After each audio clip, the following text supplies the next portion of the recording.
Bueno, muy buenas tardes a todos. Muchas gracias por estar aquí el día de hoy, en esta tarde, para discutir este escenario y tema tan importante. Es un gusto para mí darles la bienvenida al segundo conversatorio sobre las elecciones en Estados Unidos y su impacto en Guatemala. Mi nombre es Gabriela Ríos, yo soy directora de la Unidad de Relaciones Internacionales de CACIF y les doy la más cordial bienvenida. Es un gusto contar con la participación de todos ustedes. Y únicamente quisiera recordarles que a través de la plataforma Zoom pueden hacer sus preguntas, estaremos esperándolas, así que les agradecemos mucho, las cuales van a ser leídas al final del conversatorio y contestadas por nuestros panelistas. La tarde de hoy iniciamos con un panel moderado por el licenciado Roberto Ardón, director ejecutivo de CACIF, y luego, pues como les comento, pasaremos a las preguntas del público. Bienvenidos y buenas tardes, licenciado, por favor, adelante. Muchas gracias, Gabriela. Muy buenas tardes. Bienvenidos a todos al webinar sobre las elecciones en Estados Unidos y sus consecuencias para Guatemala.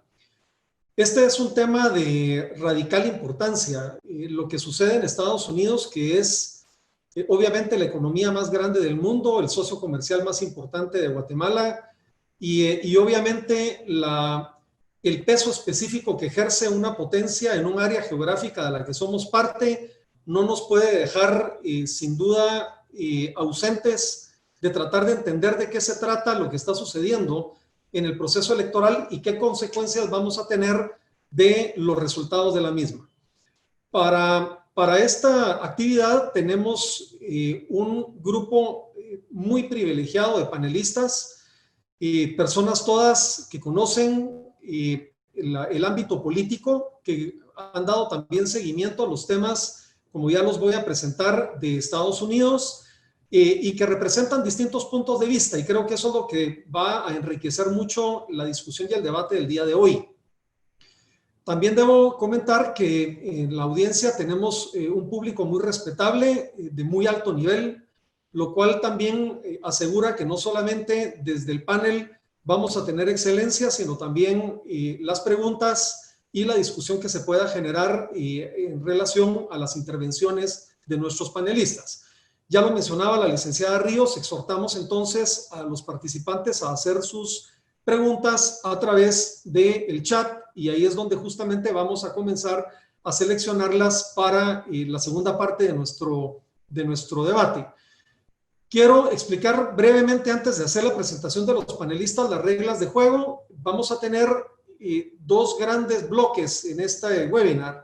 El primero, en el que vamos a dirigir preguntas específicas a nuestros panelistas, tratando de abordar lo más posible los distintos temas que están puestos hoy sobre la mesa en el tema electoral americano y las consecuencias, obviamente, para Guatemala. Y en el segundo bloque nos vamos a concentrar en tomar las preguntas del público participante, así que rogamos también que puedan identificar a quién quieren dirigirla para que nosotros podamos hacerlo de la mejor manera. Voy a dar entonces ahora presentación de quienes nos acompañan. El día de hoy en este panel está el doctor Nicolás Birsi Arroyave, doctor en Ciencias Políticas y Sociología, con maestría en Economía y Relaciones Económicas Internacionales y Ciencias Políticas. Ha sido vicepresidente de la Cámara de Comercio Guatemalteco-Americana AmCham y es director ejecutivo del Centro de Estudios Económicos y Sociales. Ha sido consultor y asesor como profesor de Economía y Política en distintas universidades, con amplia experiencia en política y economía, especialmente enfocada en la relación entre Estados Unidos y Guatemala. Debo comentar también su condición de ciudadano americano guatemalteco. Nos acompaña el licenciado Edgar Villanueva Sosa, abogado y notario egresado de la Universidad Francisco Marroquín, con una maestría en Derecho en la Universidad George Washington. Trabajó como ministro consejero y jefe de misión adjunto a cargo de temas políticos y relaciones con el Congreso de Estados Unidos en la Embajada de Guatemala en Estados Unidos, en Washington, teniendo a su cargo temas de comercio, migración, seguridad, asuntos antinarcóticos y derechos humanos. Actualmente es el director del US Guatemala Business Council, consejo empresarial enfocado en el fortalecimiento de las relaciones políticas, económicas y comerciales entre el sector privado guatemalteco y las empresas y gobierno de Estados Unidos, Congreso y distintas entidades radicadas en Washington. Y nos acompaña también el licenciado Renzo Rosal, politólogo por la Universidad Rafael Andívar, Tiene una maestría en Relaciones Internacionales por la misma universidad. Se desempeñó como secretario y decano de la Facultad de Ciencias Políticas y Sociales, secretario general y director de Incidencia Pública de la Universidad Rafael Andívar. Fue director de la Maestría en Desarrollo de la Universidad del Valle y director adjunto del Instituto Centroamericano de Estudios Políticos. Es asociado de la Asociación de Investigaciones y Estudios Sociales, Así Es, y en la actualidad es consultor independiente y columnista en el periódico y revista Crónica. Bienvenidos a los panelistas, muchas gracias por haber aceptado nuestra invitación. Vamos a iniciar de inmediato entonces la conversación sobre el tema de elecciones en Estados Unidos y sus consecuencias para Guatemala. En este primer bloque vamos a hablar del panorama político electoral de Estados Unidos. Voy a pedir a los participantes, a los panelistas, que sus intervenciones se circunscriban a 3 minutos por cada uno de ustedes. Si pasamos un poco ese tiempo, yo voy a intervenir para tratar de que mantengamos el flujo de la conversación. Y quisiera entonces comenzar esta conversación hablando un poco del sistema político americano, que es en ocasiones poco comprendido. Yo quisiera preguntarle a Nicolás que nos explicara brevemente las características del sistema político americano que permite que una persona pueda ser elegida presidente de Estados Unidos sin que tenga la mayoría del voto popular, como ocurrió con el presidente Trump en las elecciones del 2016. La pregunta es entonces si ese sistema político y la forma en la que está diseñado es menos representativo o más representativo que los sistemas de elección directa que tenemos en América Latina. Y si puedes explicarnos muy brevemente las características de este sistema. Bienvenido. Puedes poner tu audio, por favor. Sí, muchas gracias. Saludos a todos. Bueno, Estados Unidos es una república, no es una democracia. El colegio electoral no se elige directamente al presidente. No hay una elección presidencial, hay elecciones presidenciales. No, cuando se dice que se ganó el voto popular, no hay voto popular para el presidente de Estados Unidos. Y esta no es la primera ocasión. Creo que Bush en 1 o 2 ocasiones, George Bush hijo, ganó la presidencia sin haber ganado la mayoría de votos totalizadas por todo el país. Y la forma que se conforma el colegio electoral es la siguiente. Cada estado tiene 2 senadores, entonces tiene 2 representantes en el colegio electoral. Y de ahí tiene un representante en el colegio electoral por cada diputado de la Cámara Baja que tiene. ¿Sí? Entonces, hay estados que tienen 2 senadores y un diputado, porque tienen muy poca población. Va. Y quien gana esos estados se lleva, en la mayoría de los casos, quien gana esos estados se lleva todos los votos electorales de ese estado. ¿Sí? Entonces, el presidente no se elige el 3 de noviembre, el presidente se elige, creo que es el 8 de diciembre, en el colegio electoral. Pero aquí hay una cosa interesante. Los electores no tienen que votar por quién ganó el estado.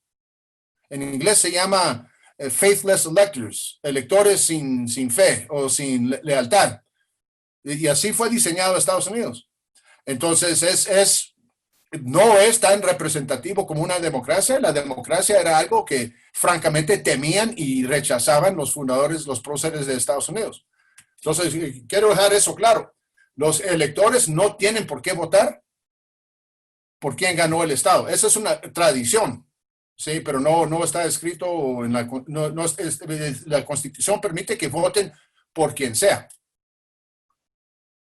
Entonces, lo que paran haciendo es que paran compitiendo por estados claves. ¿Sí? Por ejemplo, Nueva York y California van a ir por los demócratas, Texas por los republicanos y también los republicanos tienen que ganar Florida y Ohio. Y de ahí van a pelear por un montón de estados bisagra. Ok, gracias Nick. Vamos a volver sobre esto más adelante, pero te agradecemos mucho la explicación.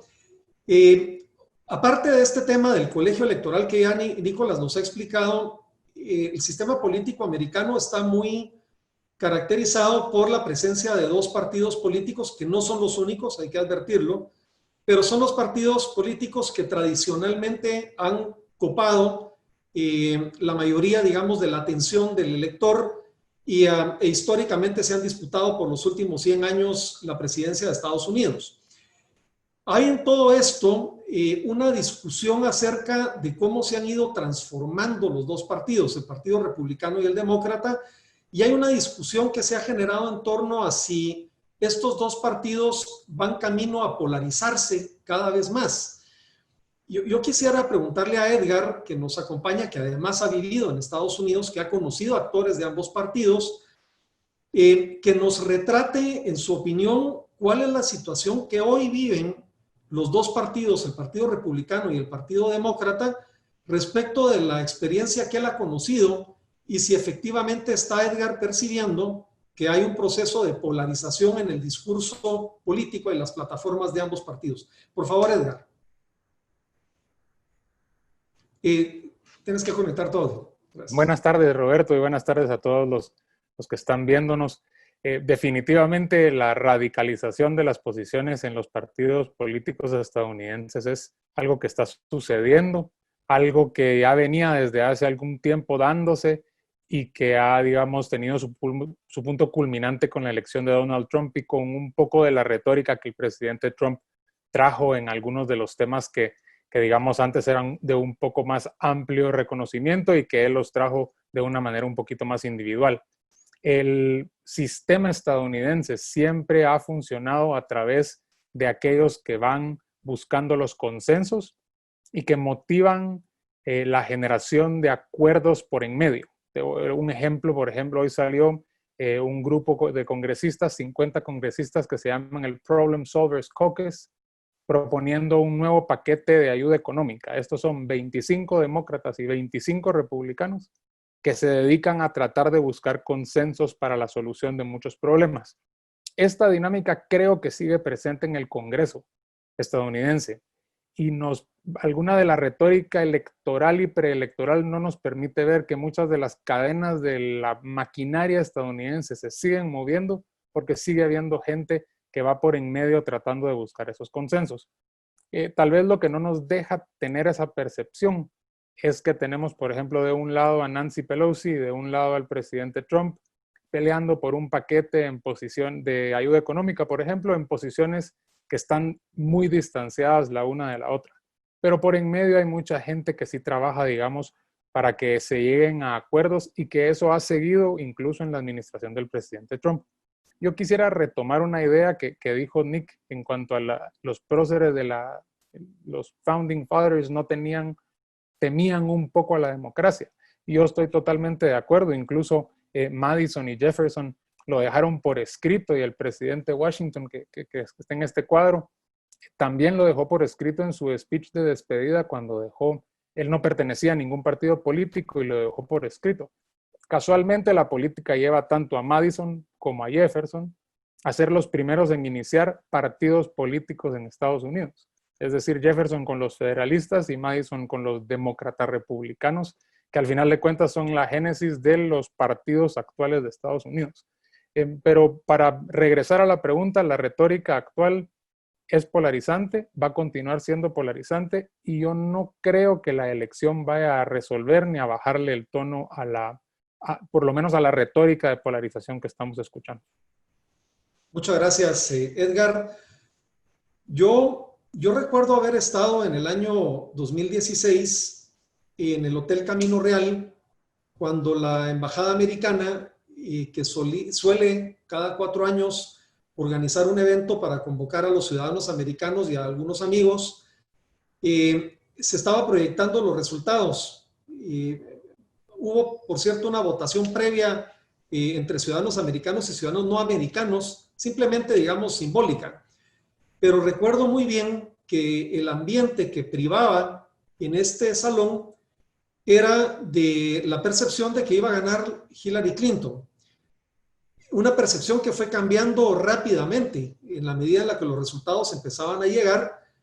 Y obviamente debo admitir que fue una gran sorpresa para mucha de la gente allí, inclusive el personal de la embajada, la victoria de Trump.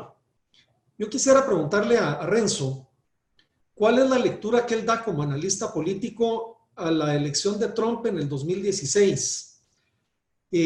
¿Cuál, digamos, puede haber sido el proceso a través del cual un candidato atípico ganó las elecciones en el colegio electoral, que ya nos explicaba Nick su sistema, y si esto lo ve como un fenómeno aislado o si esto es un fenómeno que está permeando otras dinámicas políticas que no solamente son de Estados Unidos?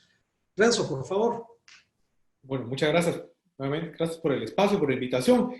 Creo que aquí hay de pronto dos elementos, o quizás tres, que creo que poner en sintonía en la discusión.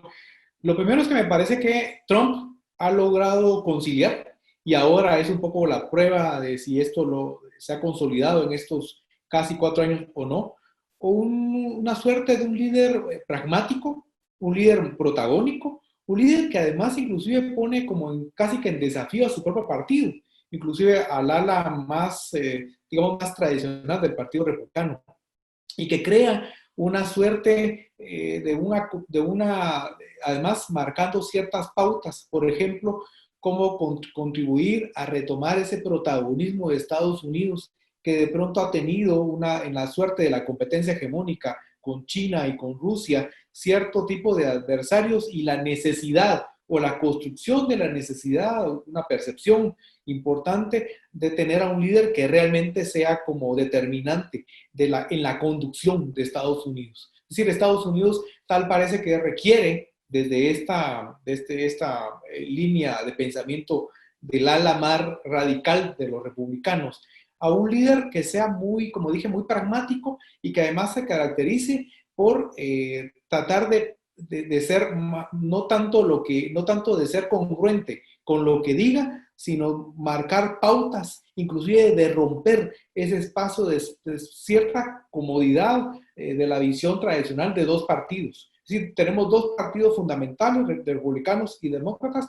pero había la necesidad de crear un revolú que permitiera entonces recomponer una serie de nociones que probablemente para buena parte del electorado norteamericano, del electorado de hueso colorado, era necesario que hubiese un líder así, rompirrasga. Y creo que esto además se conjuga, segundo elemento, con personalidades o tipo de liderazgo que se tiene similar en otros países. Tenemos en Brasil, tenemos a Duterte en Filipinas, tenemos en varios lugares del mundo ese acomodo de tener líderes de pronto con un discurso un tanto populista, muy pragmático, muy cercano con un electorado que trate de encantar a una ciudadanía que también ha ido perdiendo ciertas nociones. Entonces, tener esa capacidad de arrastre creo que es buena parte de lo que logró el triunfo en el 2016 del hoy presidente Trump. Muchas gracias, Renzo. Con esto cerramos el primer elemento del bloque, que era un poquito hablar del contexto político electoral previo a lo que estamos viviendo. Y quisiera entonces entrar un poco a caracterizar ya a los candidatos presidenciales. Trump, presidente por el Partido Republicano, y Biden por el Partido Demócrata. Y quisiera pedirle a Nicolás que en este siguiente bloque nos ayudes a caracterizar lo que tú entiendes ha sido el gobierno Trump. Si tú tuvieras que resumirnos en 3 minutos cuáles son los elementos fundamentales de lo que ha sido la administración Trump, que obviamente va a ser su propuesta y proyecto para los próximos 4 años, ¿en qué te detendrías a compartirnos? ¿Qué cosas quisieras decir que son los highlights de la administración republicana de Trump? Por favor. Yo, primero, ante todo, quiero reconocer algo que había hablado Edgar sobre la polarización. Sí, pero hay estudios sobre la polarización en Estados Unidos que no se puede negar, y se miden los valores de los diferentes partidos, de personas afiliadas a los diferentes partidos, y en los últimos 25 años los republicanos, el republicano promedio no se ha movido a la derecha, pero el votante promedio demócrata sí se ha movido bastante a la izquierda. Entonces, y eso ha hecho que En un contexto polarizado, Trump es elegido por sorpresa y el Partido Demócrata se ha negado casi en su totalidad a reconocer que su victoria fue legítima. Con una gran excepción, yo creo que Trump tiene récord que normalmente el pueblo votante estadounidense diría, este señor merece reelección. La política exterior, donde él desafió a todos los expertos. Dijeron que lo que él pretendía hacer en Medio Oriente no podía funcionar, se tenía que basar en Irán y no Arabia Saudita, y ahora se logran 3 acuerdos de paz: Kosovo, Serbia, Emiratos Árabes y Bahrein con Israel, y eso solo puede pasar si lo permite Arabia Saudita, que también se va a sumar al proyecto, espero yo. Entonces, en política exterior ha adoptado una política de confrontación y no de apaciguamiento con dictaduras de corte socialista, como Irán, con China, con Venezuela, con Cuba. Y eso va en la línea de un republicano tradicional, en rechazo a la política exterior de Obama. En cuanto a la política doméstica, bajo Trump, antes de la pandemia, Estados Unidos estaba por encima de pleno empleo. Los niveles más bajos de desempleo para mujeres, para asiáticos, para latinos, para americanos en general, para negros. El desempleo, el empleo, la tasa de participación laboral empezó a subir. Los ingresos familiares subieron. Entonces, esto fue antes de la pandemia. Entonces, yo creo que y esto fue también gracias a su recorte impositiva y también el quite de muchísimas regulaciones. En política comercial le ha cumplido, ¿sí?, con ese discurso proteccionista a su base electoral, que él fue elegido con la base electoral del Partido Demócrata de hace 25 años. La gente que votó por Bill Clinton y mucha gente que votó por Barack Obama votaron por Trump. Ahora, la gran excepción es la pandemia. Estados Unidos la pandemia es el tema más débil para Trump. Hay un poco de narrativa ahí, pero el presidente de Estados Unidos no tiene los poderes constitucionales que la gente piensa que tiene, como lo podría tener Merkel, por ejemplo. Los gobernadores son electos también y son fiscales soberanos. Entonces, el presidente no puede imponer una reacción nacional, más bien solo sacar unas guías de lo que se puede hacer. ¿Qué pasó? En Pensilvania, en Nueva York, en Michigan, no se respetó esas guías y se mandaron a ancianos a hogares, se obligó a hogares de ancianos a aceptar a gente con COVID y ahí se fueron 40% de los muertos. Pero ese tema sí es el tema del mal manejo o la percepción del mal manejo de la pandemia, sí es su punto más débil. Pero ahí los factores fundamentales de ahorita creo que favorecen a Trump. Se está por publicar el último informe económico que va a reflejar un 30% de crecimiento económico anualizado, trimestral, en el tercer trimestre de 2020. El desempleo ya está bajando, ¿sí?, a niveles más bajos de lo esperado. Entonces, todo apunta a una recuperación fuerte en Estados Unidos. Y la pandemia ya se aplanó la curva, entonces eso va a ir mejorando también. Eso en cuanto a Trump. No sé, así caracterizaría yo la presidencia de Donald Trump. Perfecto, Nicolás, muchas gracias, creo que lo has resumido bien. Y ahora, en contrapartida, quisiera pedirle a Renzo que por un momento nos pusiéramos en la imagen del mes de enero del 2021, con un Biden electo presidente y asumiendo cuáles serían los grandes, digamos, trazos políticos de la nueva administración de Biden que uno pudiera esperar de la administración demócrata. ¿Dónde vería uno, digamos, los grandes cambios de política, tanto exterior como interior, que uno esperaría pudiera tomar el rumbo el presidente Biden de resultar electo en las elecciones de noviembre? Renzo, por favor. Bueno, creo que alrededor de dos ideas fundamentales. Lo primero es la percepción o el imaginario de que Estados Unidos durante estos 4 años, 2016-2020, perdió el rumbo, perdió liderazgo, contrario sensu a la idea, a la noción de tener un líder como Trump. y por lo tanto la necesidad entonces de impulsar un giro muy fuerte, inclusive retomando buena parte del ideario, buena parte de los proyectos impulsados durante la gestión de Barack Obama. Recordemos que el que sería en ese momento el presidente Biden fue el vicepresidente Obama. En la línea de política exterior hay que recordar que Biden fue una figura importante en la conducción de política exterior precisamente de Obama, y creo que hay ahí, por lo menos en el discurso, en ese trazo de discurso, un llamado de atención profundo sobre mirar hacia América Latina, que de pronto se visualiza con que no ha tenido la suficiente abordaje, la suficiente importancia en la gestión de Trump, y que ahora, como dice, bueno, nuestro espacio más estratégico, más cercano, hay que ponerle una atención, pero una atención diferenciada, en donde creo que habría una línea, un elemento un poco parecido, es el tratar de ser mucho más enfático en contra del gobierno de Venezuela, de Nicaragua, pero creo yo que habría, en resumen, un acercamiento en política exterior en América Latina.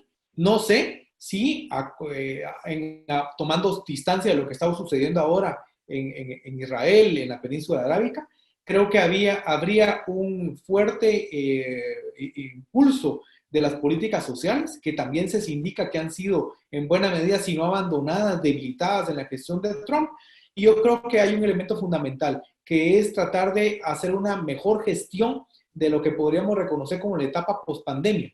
Como ya lo mencionaba Nicolás, ha habido parte de la pata coja de la administración Trump, es la gestión de la pandemia, y por lo tanto es ahí donde tendría que haber un fuerte manejo para retomar esa conducción, por lo menos plantear una percepción de que hay un presidente que además le pone mucho más atención a la referencia científica, que ha sido parte también de las acusaciones o cuestionamientos que Trump ha dejado como por un lado.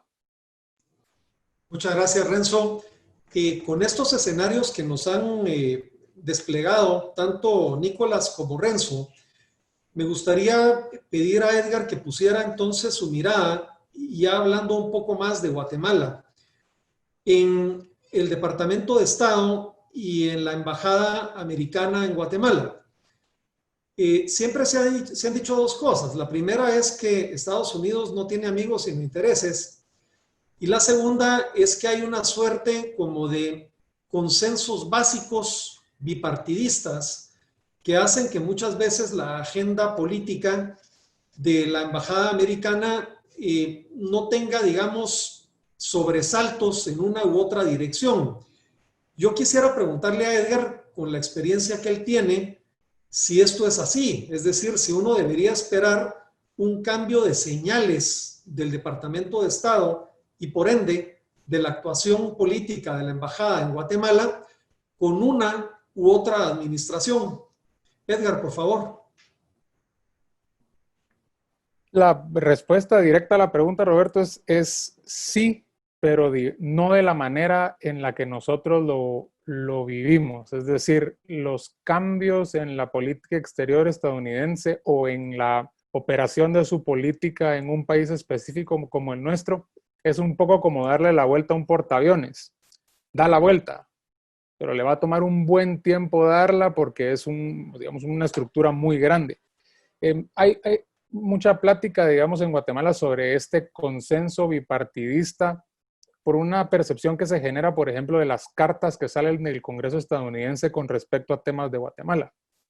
Yo tengo una pequeña teoría ahí de que este consenso, digamos, es un poco una percepción generada que viene de una transacción de firmas que muchos de los congresistas hacen entre ellos. Es decir, mira, a mí me interesa que firmes esta carta que yo hice sobre Colombia y yo te voy a firmar tu carta de Centroamérica y vamos los dos juntos para que haya fuerza en el, digamos, en el sentimiento bipartidista de la carta. ¿Por qué digo esto? Porque, digamos, la agenda de Guatemala por muchos años ha sido una agenda impulsada por los demócratas, especialmente en el tema del Congreso. Pero volviendo al Departamento de Estado, los estadounidenses tienen una burocracia diplomática muy fuerte, bastante estructurada. Y esos cambios adentro de la estructura del Departamento de Estado también son cambios periódicos y son lentos. Por ejemplo, hasta el momento no han podido nombrar a un nuevo secretario asistente para el hemisferio. Perdieron la oportunidad de nombrar a Carlos Trujillo recientemente en el Senado, y digamos, eso sí le puede quitar un poquito de vigor a la política que usted quiere implementar. En el caso de Obama, yo recuerdo en el tiempo que estuve en la Embajada de Guatemala en Estados Unidos, lograron poner a sus cuadros, digamos, cuadros políticos en las partes más arriba y de ahí a sus grupos de trabajo adentro un poquito más rápido, y eso les permitió profundizar la política un poquito más rápido.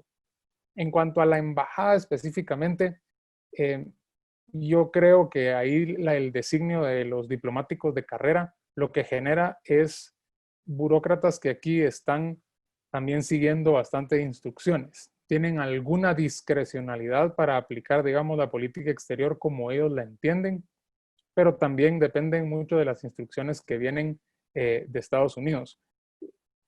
Dependiendo de cómo se estructure esa burocracia hacia arriba, podemos ver cómo la embajada estadounidense aquí opera o se manifiesta de una o de otra manera. E igual están sujetos a, por ejemplo, temas bastante coyunturales. Yo pensaba que la venida del nuevo embajador, aparte de la posibilidad de que él viniera y entrara a un gobierno demócrata, hay cosas coyunturales como algunas de las detenciones recientes que han habido, no solo en Estados Unidos de guatemaltecos, sino aquí en Guatemala, que pueden condicionar la manera en que un embajador opera los intereses de su país. Entonces, hay muchos elementos que se conjugan. Los cambios de gobierno son uno de esos elementos, pero no son un elemento exclusivo que, digamos, va a mover o va a condicionar cómo una embajada opera los intereses de su país, especialmente en el contexto nuestro. Excelente, Edgar. Muchas gracias. Con esta respuesta vamos a entrar entonces ahora ya un poco más en los tactics del asunto.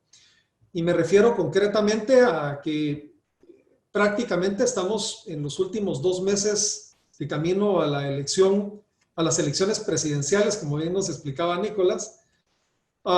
Y pueden pasar muchas cosas en cualquier sentido. Y quiero poner la atención de este segmento en 3 temas que seguramente van a ser objeto de conversación. El primero de ellos es el de los debates presidenciales. Estados Unidos se ha caracterizado desde el año 60 por celebrar periódicamente, digo regularmente, en las elecciones presidenciales. Me parece que solamente en una elección no hubo un debate presidencial en el que han sucedido eventos que han impactado el curso de la elección. Hay que recordar el debate histórico, el primero de ellos en el año 60, entre el candidato Kennedy y el candidato Nixon, que algunos afirman, no algunos, se dice en política que Kennedy lo ganó en la televisión, pero en la radio lo ganó Nixon por el tema de la imagen, o el famoso debate en el año 80 en el año 80 de Reagan Carter y en el año 84 de Reagan Monday, con los famosos jabs que se daban los candidatos y que comentaron muchísimo en su momento. Yo quisiera preguntarle a Renzo 2 cosas. La primera es si él espera como analista que vayan a haber debates o no, porque ha habido una discusión en torno a si no van a haber debates, y siempre se dice en política que el que va adelante no quiere debatir. Y la segunda es, si los hay, ¿qué espera él que ocurran en estos debates, conociendo el perfil y la personalidad de ambos candidatos? Por favor, Renzo. Gracias, Roberto. Bueno, creo que en principio existe una suerte como de tradición en el tema de los debates. Todos los debates, más allá de las circunstancias especiales por las que estamos viviendo a nivel global por la pandemia, creo que son como un elemento fundamental. Además, hay que tomar en cuenta, en términos políticos, que hay una porción todavía de personas que no están, de votantes, que no tienen suficientemente claro y que finalmente están como a la espera del debate. Yo en particular creo que va a ser como especialmente interesante el debate que entiendo que está programado entre los 2 candidatos a la vicepresidencia, o entre el vicepresidente y su rival, con Kamala Harris. Creo que hay ahí un elemento interesante, primero porque hay también expectativa, quizás no tanto de Mike Pence, porque ya está en la gestión, obviamente, sino también un poco cuál es el nivel de calibre que pueda tener Kamala Harris hasta dónde la posibilidad de que ella externe, que represente una suerte de lo que creo que se planteaba en la primera pregunta, en términos de la expresión más progresista, digamos más de la izquierda de los demócratas, qué tanto se logra eso congregar. Pero creo que entonces los debates van a ser un ingrediente fundamental. ¿Y qué temas creo yo veo ahí fundamentalmente? Yo creo que parte del asunto, de lo que pueda estar ahí, los entuertos, tiene que ver, por un lado, llamar como la atención para ponerle mayor racionalidad al debate. Ahí donde creo que puede haber en buena medida una suerte de objetivo desde la visión demócrata. Es decir, tratarle de poner un poco trampas, tomando en cuenta que hay toda esa percepción de que buena parte de la narrativa del presidente Trump, tanto como presidente, como en este caso buscando la reelección, ha estado cargado de poca evidencia, de poco sustento. Entonces creo que viene un poco por ahí, un poco ponerle, digamos, yo le llamaría en buen chapín, un poco como la trampa. Y por el otro lado, reconocer que Trump es un buen orador, digamos, y que más allá de lo que diga, si es verdad o no, hay una buena parte de los electores que lo que están buscando es eso, un discurso fuerte, virulento, protagónico, que ahí sí pudiera poner en jaque a Biden, porque Biden es una persona un poco más moderada, que no necesariamente está en las mismas esquinas del cuadrilátero. Es una persona que buscaría más la moderación y no caer necesariamente también en las provocaciones que Trump buscaría. Entonces creo que por ahí podría ser parte un poquito de los pulsos que se puedan liberar en los debates, pero reitero, yo veo con particular interés lo del debate de Pence y Kamala Harris. Muchas gracias, Renzo. Edgar, al comienzo de la conversación, Nicolás nos hablaba de los famosos swing states o los estados claves que pueden hacer que la elección gire en uno u otro sentido. Pareciera ser incluso que la atención está más centrada ahí que en los estados grandes o, digamos, en las grandes ciudades. Y quisiera, Edgar, tu opinión respecto de lo que crees que está sucediendo precisamente en esos swing states. Lo primero es por qué lo son, digamos, por qué son swing states. Lo segundo, qué es lo que está ocurriendo en la dinámica electoral allá adentro y qué expectativa pudiera haber que ocurra en estos últimos 50 días de campaña. Por favor, Edgar. Roberto, les llaman, el apodo de swing states viene en parte porque son estados en donde cualquiera de los dos puede ganar o en algún momento, ya sea de republicanos y demócratas, han ganado en los distritos electorales que se están disputando en estos estados. Yo quiero hacer un poco de referencia a esos swing states y al estado en el que están en este momento, bajo la siguiente premisa, la premisa de que esta elección es Biden's to lose, es decir, Biden tiene una ventaja que diferentes encuestas en diferentes maneras han puesto ya de relevancia y que esta elección, digamos, él ya la tiene ganada. Mi opinión, no solo porque lo veo de esa manera, sino también a los estadounidenses les gusta un horse race. Ellos quieren ver una competencia electoral y yo creo que así va a ser. Entonces lo que les voy a contar es un poquito decirles por qué yo veo que no la tiene completamente ganada y que estamos frente a una elección en donde los swing states van a ser fundamentales y en donde tanto Biden como Trump tienen que trabajarlos intensamente. En el 2016, los estados batalla fueron, tal vez se me viera alguno, Wisconsin, Pensilvania, New Hampshire, Minnesota, Arizona, Georgia, Virginia, Florida, Michigan y Nevada, Carolina del Norte y unos más. Trump ganó holgadamente, y esto sí se los quiero decir específicamente, en Arizona, Carolina del Norte y Georgia, y por un margen pequeño en Wisconsin, Pennsylvania, Michigan y Florida. Por su lado, Clinton le ganó holgadamente en Colorado, Maine y Virginia, y por poco margen en New Hampshire y Minnesota. El escenario de 2020 nos presenta de nuevo 13 swing states, los mismos con excepción de 4 que se presentan más fuertemente como swing states, que ahora son Ohio, Georgia, Iowa y Texas. Apunten estos 4. ¿Por qué?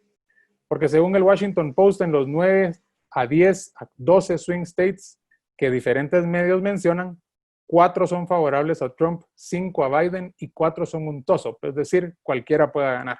Sin embargo, en el 2016, Trump ganó abrumadoramente en los 4 nuevos swing states, es decir, su posibilidad de repetir una ganancia en esos estados es latente y muy posible porque ya lo hizo abrumadoramente hace 4 años. Y ganó por un margen menor en los estados en los que les dije que apuntaran, en Michigan, Wisconsin y en Pensilvania. Entonces, que estos son los toss-ups. Si se llega a una elección, en mi opinión, con números similares a los de la elección del 2016, de nuevo volveríamos a estar en el escenario en el que Michigan, Wisconsin y Pensilvania escogerían al presidente de los Estados Unidos. Y aquí quiero traer un dato que platicábamos con Nicolás y con Renzo al principio y también con Gaby, y es que en la elección pasada, en estos 3 estados más uno adicional que fue Maine, Trump ganó por 107,000 votos entre los 4 estados. Es decir, 107,000 votantes decidieron el destino de 300 y plus millones de estadounidenses y de 200, por lo menos 120 millones de votantes. Yo creo que eso se va a repetir y que los swing states van a ser de nuevo, digamos, la mejor forma de nombrarlos es los battleground states. Muchas gracias, Edgar. Hay una expresión en el argot político americano que habla de los October Surprises, las sorpresas de octubre. Y lo que puede suceder, o vamos a llamarlo así, los jokers que tiene cada candidato en la manga para poderlos jugar en el momento que corresponda, para causarle un impacto al candidato rival. Nick, hoy las encuestas, quiero que las comentes un poco. Hay algunas noticias recientes en relación a las encuestas que se publican regularmente. Y lo segundo, aparte de que hagas el comentario sobre la encuesta, ¿qué ves tú en el escenario del mes de octubre y si crees que efectivamente vamos a asistir a estas sorpresas preelectorales con el objeto y la intención de provocar un cambio en la mentalidad del elector? Por favor, Nick. Bueno, siempre October Surprise, la sorpresa de octubre es algo que se sabe ya en los últimos 50 años, siempre se saca algo de último momento para afectar la narrativa. Yo quisiera hacer alusión a algo que mencionó Renzo sobre la narrativa de Trump. Trump no tiene narrativa. La narrativa lo mueven los medios y ahí tiene una tremenda ventaja los demócratas porque los medios masivos, legacy media se dice en inglés, están firmemente en el campo de Biden y ya ni siquiera lo esconden. De ahí entonces podemos esperar cualquier tipo de acusación o escándalo en octubre. Ya están saliendo, van a salir más. Sería imposible predecir qué tipo de cosas podrían sacar los demócratas contra Trump, pero va a ser más de lo mismo. Es títere de Rusia que no lograron comprobar después de 4 años de investigación. Creen que aquí sí fue problema. La investigación de Mueller en contra de Trump, contra su campaña y su presidencia, ¿sí? Se les cayó esa narrativa, pero siguen sacando historias de que es títere o agente secreto de Putin, que es una mentira. Van a sacar escándalos con mujeres. Ya salió una hoy o ayer, ¿sí? De una mujer que no se sumó a las otras 20 mujeres que habían acusado a Trump la semana antes de las elecciones. Y esas acusaciones se desaparecieron el día que él ganó. Del lado de Trump, yo creo que sí tiene interesantes posibilidades. Estas iniciativas de paz que se están logrando, que son 3, él fue nominado al Premio Nobel de la Paz 2 veces ya. No creo que lo va a ganar, porque jamás se lo darán. Eso, como mencioné antes, no estaría pasando. Bahrein, los Emiratos Árabes, no estaba presente la delegación de Omán, que se dice que se va a sumar. Eso no estaría pasando sin el beneplácito y el consentimiento de Arabia Saudita. Y Trump ya anunció que él espera que ellos se suman. Si ellos se suman antes de las elecciones, si se suman en octubre, esa noticia, sobre todo en el caso de Arabia Saudita, sería un hitazo. Yo no concuerdo con la apreciación de que Estados Unidos ha perdido liderazgo, está mostrando liderazgo, confrontando a China, que debe ser confrontada. China es una amenaza a la paz mundial. ¿Sí? Se renegoció el acuerdo, el pacto de libre comercio con Canadá y México, y hasta Joe Biden ha dicho que este nuevo acuerdo es mejor que NAFTA, que él firmó. Yo creo que más las iniciativas las iniciativas de los demócratas para octubre, en términos de esto de October Surprise, serán muy negativas.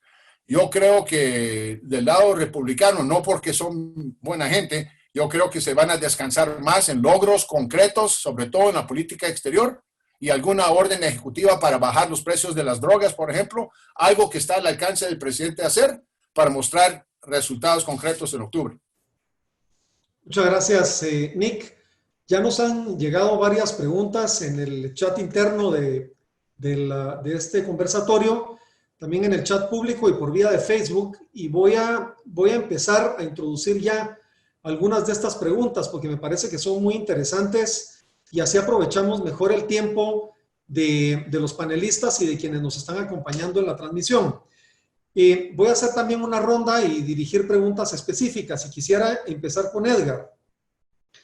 Edgar, nos han hecho la pregunta de qué deberíamos esperar en términos de mejoras para el país si la administración Trump o si Donald Trump vuelve a ganar las elecciones y tenemos una administración republicana por 4 años más. Es decir, quien nos pregunta nos dice, bueno, a ver, ¿qué deberíamos estar esperando de positivo de lo que ya hemos visto por 4 años más de una administración republicana? Edgar, por favor. Roberto, yo divido esta respuesta en dos. Una, un análisis del presidente Trump y de la necesidad y la visión que ellos tenían desde un principio de hacer 8 años de gobierno. Existe la posibilidad, hay elementos para pensar que la reelección podría traernos un nuevo Trump. No estoy diciendo un Trump diametralmente diferente al que ha sido hasta este momento. Simple y sencillamente alguien que logró su reelección y que pretende profundizar lo que ha hecho los primeros 4 años y que podría traer un cambio a la retórica. Ahora, mi percepción es que si Trump repitiera en la presidencia, Guatemala tiene una oportunidad de profundizar en al menos 2 temas. El primero es el uso de las herramientas financieras que el gobierno estadounidense ha puesto a disposición de los países de toda la región. Este programa, yo he estado siguiéndolo muy de cerca, es un programa serio, es un programa que en mi opinión tiene mucho valor y que puede generar muchísimo beneficio para los países en términos de generar empleo de corto plazo. Las herramientas están ahí, los equipos ya están trabajando, los intereses son atractivos y la profundización de estas herramientas a través del USDFC y de USAID puede ser algo que realmente, si nos enfocamos en los temas que nos debemos de enfocar, pueden traer un cambio positivo. El segundo es, nosotros no hemos utilizado todas las herramientas que nos da el CAFTA para poder incrementar nuestra exportación de productos hacia Estados Unidos. Yo veo una ventana de oportunidad para que en una repetición de administración Trump nosotros pudiéramos realmente sentarnos en una mesa con Estados Unidos y tratar de potenciar el CAFTA. El CAFTA no solo es comercio, también tiene un capítulo laboral, también tiene un capítulo ambiental. Esos también vendrían a la mesa. No me refiero a una renegociación, pero sí a la petición al amigo del norte de decirle no quiero que me sigas dando dinero, asistencia para el desarrollo. Quiero que me compres los productos y que me ayudes a generar el empleo que es necesario para desarrollar el país. Esos son los 2 ámbitos de oportunidad que yo veo que estarían abiertos si Trump repite en la presidencia. Muchas gracias, Edgar. Nick, con una pregunta que tiene que ver con política exterior. Muchos analistas políticos dicen que estamos viviendo el fin de la unipolaridad que Estados Unidos había gozado desde la final de la Guerra Fría y ven ya la presencia de una China que ha empezado a flexionar sus músculos por fuera de la región asiática. Y la iniciativa One Road, One Belt ha hecho que ya China tenga inversiones importantes en puertos, en infraestructura, en el África, administra una base naval en Djibouti, ya ha hecho inversiones también en América Latina y Rusia empieza también a tener una política exterior cada vez más visible. Uno lo puede ver incluso en Guatemala, con una embajada rusa que cada vez tiene más voz en algunos temas de historia y demás. Aparte, digamos, de las tradicionales relaciones de Rusia con algunos países en América. La pregunta, Nicolás, que nos han hecho es en relación a los temas de seguridad nacional. Frente a este escenario, donde tenemos este movimiento de placas tectónicas, que además la pandemia ha generado un reordenamiento digamos, del contexto político y económico en el mundo, ¿quién conviene más que gane una elección? Si a los guatemaltecos y en general, digamos, al mundo, un país como Estados Unidos con Trump o un país con Biden ofrece mejores condiciones. Por favor, Nick. Bueno, la unipolaridad se perdió porque se tenía que perder. Si vamos 200 años atrás, China representaba la tercera parte del Producto Interno Mundial, el PIB mundial, perdón. Y China ahora con su surgimiento económico está recuperando la posición que debe tomar, ¿sí? en el Concierto de Naciones. Pero la administración Trump hace muy bien en confrontar a China, y no solo en términos comerciales. Estados Unidos creó después de la Segunda Guerra Mundial el orden mundial liberal, ¿sí? Las Naciones Unidas, la OTAN, la Organización Mundial de Comercio, todo eso. China no cumple con ninguna de sus obligaciones en cualquiera de esas instituciones liberales institucionales. China, y ese orden mundial liberal le ha dado al mundo bienes públicos como el libre tránsito del mar. ¿Qué está haciendo China? China está tratando de privatizar el mar a las costas de China. Está diciendo, este mar es nuestro. Y está construyendo islas artificiales y reclamando aguas territoriales a 200 millas a partir de ahí. Eso va a ser un problema. En la confrontación de China es algo que debe pasar.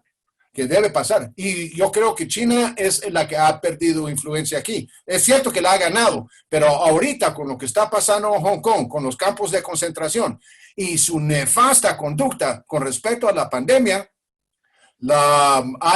China ha perdido ese enfoque de manejar su ascenso discretamente. No sé si me explico.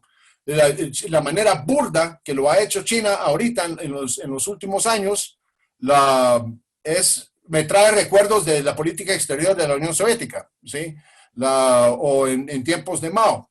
China perdió, no solo Estados Unidos, no solo Donald Trump, que le reclama a China. Más de 100 países han pedido investigación sobre la conducta de China en cuanto a esta pandemia. Si China se hubiera comportado como cualquier otro país, Costa Rica, Suecia, Italia, hubiera informado al resto del mundo la gravedad de lo que era esta pandemia, y no lo hizo. Lo escondió, encarceló a reporteros y doctores que lo intentaban de revelar al mundo. Entonces, yo creo que si bien Estados Unidos ha perdido su posición hegemónica, no deja de tener influencia en el mundo, y China no lo va a reemplazar. Y tú mencionaste la ruta de seda. La ruta de seda pone a China en posición de amenaza con Rusia, no con Estados Unidos. La ruta de seda atraviesa la zona faldera que Rusia siempre le ha preocupado mantener control. Yo veo ahí un tema futuro. Muchas gracias, Nick. Ahora, Renzo mencionaba en una de sus intervenciones que Biden, siendo vicepresidente, tuvo un papel destacado en materia de política exterior. La pregunta que nos hacen es si, de hecho, Biden estuvo ya en Guatemala en 2 ocasiones. Si Biden resultara electo, si es esperable un cambio notorio de política exterior americana hacia Guatemala, ¿y en qué sentidos? Alguien también nos adicionaba sobre esa misma pregunta el comentario de el énfasis que probablemente la administración, no probablemente, que la administración Obama había dado a los temas de derechos humanos y a los temas de lucha contra la corrupción y el apoyo a la CICIG, si es esperable que Biden en su presidencia retome estos elementos o si Renzo visualiza que habrán otros que probablemente Biden dirija o enfoque hacia Guatemala. Por favor, Renzo. Gracias. Divido mi intervención de pronto en dos partes. La primera es que hay como unos temas que yo denomino como el hardware o la columna vertebral, que indiscutiblemente, aunque con algunos matices, son parte de las preocupaciones o de los temas que están sobre la mesa al hablar de Guatemala, del denominado Triángulo Norte y de Centroamérica, si lo queremos extender un poco más. Es decir, que en cualquiera de los idearios demócrata o republicano está presente todo el tema de inmigración, el tema de seguridad hemisférica y visto en términos mucho más regionales, lucha contra el crimen organizado, por ejemplo, y toda la agenda de reactivación económica. Partiendo de ese primer plano de temas como vectores generales, creo que en el caso de Biden hay dos temas que me parecen muy interesantes, ya con minucia. Uno es que ha dicho en varias alocuciones, ha hablado de lo que denomina el liderazgo compartido. Es decir, reconocer en buena medida que el abordaje de América Latina no puede ser de pronto bajo un mismo molde, sino que hay diferentes tipos, valga la redundancia, de moldes. Y yo creo que en el caso de Biden sí ha mencionado, cosa que en el caso de Trump, yo por lo menos no lo identifico con fuerza, abordajes específicos para el denominado Triángulo Norte. Es decir, identifica, creo yo, que tiene un nivel de conocimiento de las minucias y de las circunstancias que determinan Centroamérica y que no se puede hablar primero ni de América Latina en general, ni siquiera de Centroamérica, sino que el abordaje de Nicaragua tiene una singularidad, que el abordaje de Honduras, El Salvador y Guatemala tiene otra. Y yo creo que ahí un tema que me parece muy interesante en la propuesta de Biden es que ha hablado de la promoción de una cumbre global alrededor de 3 temas importantes. Y ahí es donde creo que podemos un poco mezclar lo que planteaba Roberto. Algunos temas de arrastre y otros temas que son nuevos. Me refiero a la administración de Obama. Uno, lucha contra la corrupción, es decir, ese tema sí está ahí permanentemente puesto el pie en el acelerador. Segundo, que yo creo que ese merece una atención muy importante, de defensa en contra del autoritarismo. Yo creo que se ve con especial preocupación cómo emergen, se han fortalecido el autoritarismo en el mundo y en América Latina no somos la excepción, al contrario, somos la confirmación, pero también hablar inclusive de cómo los focos de autoritarismo a nivel territorial, a nivel local, me parece que es interesante. Y sí creo que dentro de la propuesta de Biden, el tema del avance de los derechos humanos o el tema de la observancia de la vigencia de los derechos humanos sigue estando, es parte, yo diría, del ADN del planteamiento de los demócratas para América Latina. Entonces creo que alrededor de esos 3 temas y también reconociendo los 3 que planteé al principio de columna vertebral, estaría, creo que una atención, trataré de decirlo así en una palabra, más focalizada y más, con mayor especificidad sobre cada una de las problemáticas de los países centroamericanos en específico. Entonces creo que esa lectura de lupa es donde creo yo que tiene que ver la experiencia que tiene acumulada Biden, que sí marca cierta diferencia, por lo menos en materia del relacionamiento entre Estados Unidos y Centroamérica y Guatemala en específico. Muchas gracias, Renzo. Ha volado el tiempo, la verdad, y uno quisiera seguir una conversación por mucho tiempo más con nuestros panelistas, pero estamos entrando en la parte final del conversatorio que tenemos. Voy a hacer algunas preguntas que todavía han quedado colocadas por los participantes y luego una intervención general de los panelistas para dar un comentario global de su apreciación sobre el tema. Así que voy a de nuevo hacer preguntas específicas a cada panelista, pidiéndole siempre que de hecho lo han hecho muy bien, el respeto al tiempo. Y quisiera comenzar con Edgar. Edgar, esta es una elección atípica porque tenemos 2 hombres que tienen más de 75 años. Bueno, Biden de hecho va a tener 78 años cuando llegue el momento de toma de posesión en enero si él fuera electo. Algunos analistas dicen que esta es una elección más bien de vicepresidentes y que está pensada la elección y las escogencias no tanto en lo que vaya a ocurrir en enero, sino lo que va a ocurrir dentro de 4 años. Y que probablemente la selección de Kamala tiene ese sentido y que es esperable igual que el Partido Republicano vaya a ir detrás, digamos, de una figura quizá menos polémica que Trump, pero más del mainstream republicano, que es el vicepresidente Pence. ¿Estarías de acuerdo con esa apreciación, Edgar? Me encanta, digamos, la pregunta por el hecho de que nos pone a pensar en escenarios que son reales hasta que se materializan. Es decir, no le va a pasar nada hasta que de repente pasa algo y en efecto tenemos un cambio de poder que realmente puede traer un movimiento completamente diferente. Mi percepción de la elección de Kamala Harris como compañera de fórmula de Biden es, digamos, un mensaje a la base demócrata y especialmente a esa base demócrata nueva que exigía que él fuera acompañado por una mujer y que el acompañamiento de esta mujer tuviera un contenido también racial, o sea, que no solo fuera mujer, sino que fuera una mujer que tuviera características raciales que, digamos, consolidara un poquito la base. Yo creo que él tenía muchas mejores opciones a su disposición con esas mismas características, mujeres muy bien preparadas para manejar Estados Unidos. Coincido en el sentido que la sucesión en ambos casos podría traer, digamos, posiciones un poco más conservadoras en un lado y, digamos, orientadas hacia el lado progresista del otro. Kamala Harris creo yo que sería un poquito más profunda que Biden. Biden ahí donde se ve ha sido bastante, digamos, moderado, por lo menos durante su tiempo de senador, tal vez como vicepresidente un poco menos. Y en el caso de Pence, Pence es una persona que realmente podría profundizar una agenda conservadora. Ahora, ninguno de los dos escenarios para mí, digamos, es aterrador, pero son escenarios que si se dieran una sucesión serían muy interesantes de presenciar y que yo creo que sí traerían cambios a la forma en la que Estados Unidos se maneja alrededor del mundo.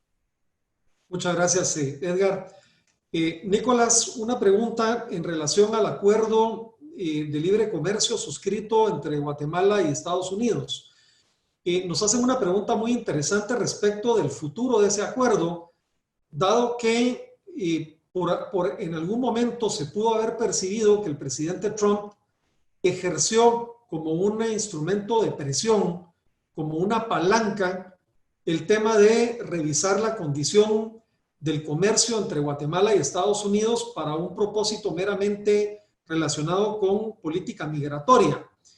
La pregunta, Nick, es si tú estimas que esto va a seguir sobre la mesa los próximos 4 años de Trump, si va a seguir, digamos, este recurrir a la amenaza de la revisión de las condiciones del acuerdo para lograr objetivos específicos de la política exterior americana. Sí, Trump, yo no creo que siempre va a estar pendiente de esa amenaza, pero lleva una política exterior bastante transaccional. Y pregunta siempre, nosotros, Estados Unidos, tenemos tremenda influencia, tremendos instrumentos para ejercer presión e influencia, ¿y por qué no lo hacemos? Esa es la gran diferencia que de la política de Trump-Pompeo, por ejemplo, la política exterior, con la de Obama y Hillary Clinton, cuando era su secretaria de Estado, donde se trataba de trabajar de una manera más multilateral. Sí, entonces, pero sí, si Estados Unidos quiere, y Trump, una de sus promesas básicas es controlar la inmigración ilegal hacia Estados Unidos. Eso lo pide su base, ¿sí? Entonces, tiene que cumplir ahí y va a seguir ejerciendo presión sobre ese tema, seguramente. Yo no veo otra opción para Guatemala, El Salvador y Honduras de alinearse con la política exterior migratoria de Estados Unidos. Okay. Gracias, Nick. Renzo, respecto a las dinámicas políticas en Estados Unidos, hay una pregunta relacionada con la polarización. Y la pregunta es, ¿a quién ha convenido la polarización del discurso político en la elección? Algunos afirman que es Trump quien se beneficia porque es quien mejor maneja esta herramienta. Pero hay otros que dicen que eso le regala el centro político a Biden y que Biden se beneficia de la polarización. En tu opinión de analista político, ¿quién está lucrando mejor en términos políticos y figurativos de esa polarización del ambiente político? Bueno, interesante la pregunta. Creo que de momento no he visto cómo lograr quién capitalizar esto. Yo estoy de acuerdo con, como bien lo planteaba Roberto, en términos que depende todavía, y yo creo que en esta recta final es donde se pueden marcar diferencias y ver realmente quién gestiona mejor esas bandejas que están ahí colocadas.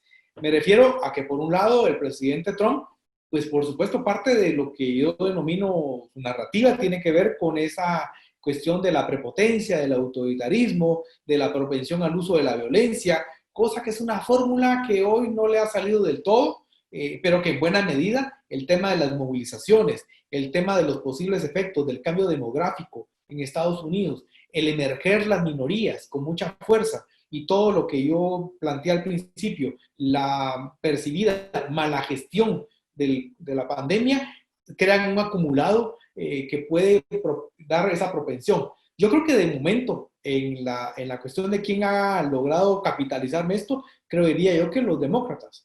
Es decir, precisamente a partir de lo que acabo de mencionar, el tema de decir, denunciar, no se ha manejado bien la pandemia, se han dejado muchas cuestiones, no por gusto. Hoy por hoy el foco a nivel global es Estados Unidos, no por gusto aumentan los casos, no por gusto cuando se abre la economía, eso permite otra vez como nuevo ciclo de contagio, etcétera. Todo eso, por lo menos, creo yo que quien lo está capitalizando, al menos en el discurso, con una pequeña ventaja, hoy por hoy, son los demócratas. Creo que pero habrá que tener cuidado, porque en la medida en que no se logre eso, de alguna forma conciliar o gestionar adecuadamente, vamos a suponer en una inminente que pudiera ganar Biden la presidencia, le va a tocar que administrar las consecuencias, las implicaciones de toda una suerte de promesas y reivindicaciones que están ahí planteadas, inclusive por alas extremistas en Estados Unidos. Si lo va a poder hacer, me parece que ahí un elemento que no hay que perder de vista es que también en esta elección, aunque el énfasis de la discusión es la parte presidencial, no hay que perder de vista que hay también cambio en la tercera parte del Senado y en la Cámara de Representantes, que lograr esa correlación es lo que va a permitir, ya sea para la continuidad de la administración Trump o para el cambio de timón hacia los demócratas, permitiría que hubiese respaldo de las dos cámaras o de una de ellas. Y recordemos que por ahí, en las cámaras, pasan muchas de las decisiones que son fundamentales para lograr canalizar adecuadamente toda esta oleada, que es absolutamente nueva y que no se tuvo precisamente hace 4 años en Estados Unidos. Muchas gracias, Renzo. Con esto hemos terminado la ronda de preguntas específicas y quisiera ya para entrar a la parte de cierre de nuestro webinar, pedirle a cada uno de nuestros panelistas que en 3 minutos nos comparta su apreciación de lo que consideren cada quien son las herramientas que deberíamos aspirar los guatemaltecos para fortalecer mejor nuestra relación con Estados Unidos, independientemente del resultado electoral. ¿Cuáles deberían ser esas claves sobre las que tenemos que trabajar los guatemaltecos para tener una relación más estable, más fructífera con Estados Unidos? Y para ello quiero entonces de nuevo devolver el micrófono a Renzo Rosal. Tienes, Renzo, por favor, 3 minutos para dar tu apreciación sobre este tema. Gracias. Muchas gracias.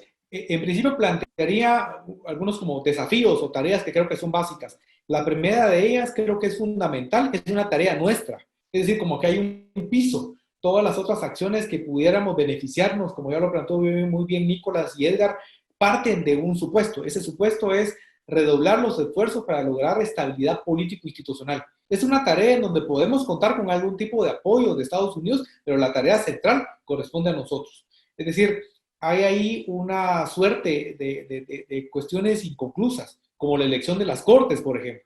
En Guatemala, ver un poco qué va a pasar con lo de la Corte de Constitucionalidad el próximo año, son tramos que creo que son necesarios y que no hay que tomar que no hay que alejar esos que no son solamente de política nacional, sino que tienen repercusiones precisamente con lo que estamos discutiendo. Un segundo punto fundamental es que creo que es básico el diálogo bipartidista. Me refiero de los actores de Guatemala, reconocer que indistintamente hacia dónde se mueve el péndulo en las siguientes semanas, es importante no caer en la tentación de que si gana Trump, solo hay que fortalecer el diálogo con los republicanos, o si gana Biden, solo con los demócratas. Creo que ese diálogo bipartidista es algo que de pronto no hemos, como país me refiero, como Guatemala, no hemos canalizado adecuadamente. Y lo tercero es que conviene desarrollar diálogos, acercamientos a tres bandas. Creo yo que el proceso electoral ha quedado bastante más claro, creo yo, que lo que teníamos antes, que por supuesto, el diálogo con el gobierno federal es absolutamente fundamental, pero es importantísimo el diálogo con los estados y saber diferenciar también dónde están los issues que interesan a Guatemala. Entonces, reconocer, por ejemplo, que en el caso de California, no solamente porque está ahí una gran cantidad de guatemaltecos, sino porque hay una serie de intereses comerciales y demás, pero California, indistintamente de lo que pasa a nivel federal, va a seguir siendo demócrata. Entonces creo yo que es un ejemplo nada más de lo que puede acontecer. Y un tercer espacio que creo que es básico es no desperdiciar, o mejor dicho, tomar en cuenta también la relación con el escenario local. Yo creo que ahora en la época electoral ha quedado bastante claro que no podemos abordar a Estados Unidos como solo un bloque, sino que tiene sus marcadas diferencias entre lo que son los intereses locales, los intereses federales y los intereses de los estados.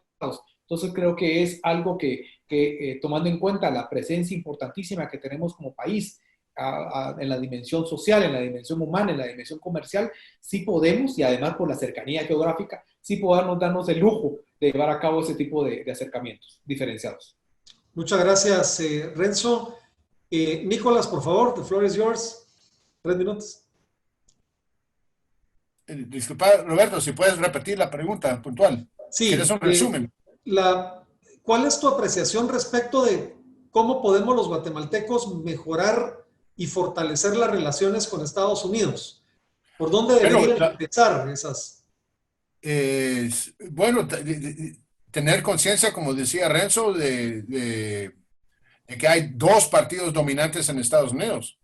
Esa conciencia la debió haber tomado la CICIG, que siempre sacaba cartas de Norma Torres o de Eliot Engel.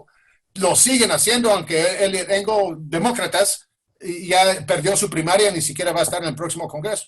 No sé si me explico.